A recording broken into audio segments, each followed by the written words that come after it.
The chairwoman of the San Diego City Council Public Safety Committee wants answers as to why the Citizens Police Review Board had to stop reviewing some cases alleging police misconduct. All of this was happening while the council still hasn't created a new independent review board that was approved by voters in November of 2020. CBS 8's Abby Black is live outside police headquarters tonight to give us an update on the council's next steps to form a commission. Abby? Marcella, just in the last hour, the San Diego Police Department responded to our request for comment about this situation. They say that they continue to forward cases involving allegations of officer misconduct to the current Citizen Review Board. But they say by code that they can close cases within a year regardless of outside recommendations. In November 2020, voters overwhelmingly approved Measure B, allowing the City Council to create an independent police practices commission. The goal is to revamp the current Citizens Review Board. The new commission will have more power to weigh in on alleged officer misconduct and propose disciplinary actions. The point of the commission is not only to hold the police accountable, but also to build trust between the police department and the community.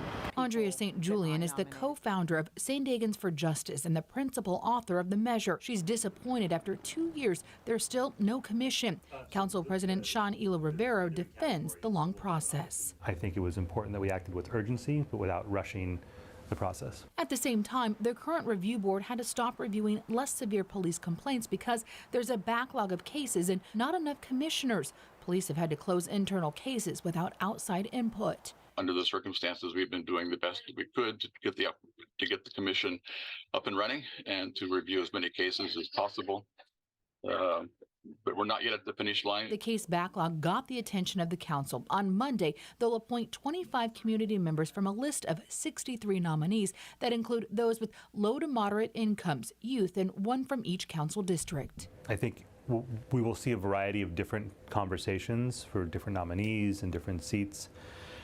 Your guess as to exactly what Monday looks like wouldn't be too much different than mine. I think what cannot be forgotten here is that this is an entirely new process. A new process that visionaries hope will create accountability and trust among police. And despite the City Council's clear efforts to slow down this process, we are all going to work together to make sure that this commission is what it needs to be. The mayor tells us that since the police chief reports to the mayor and that this is an independent police practice commission, that he is not involved in creating this board. Marcella? Abby, even if the council does nominate all of the commissioners on Monday, will they be able to get to work right away?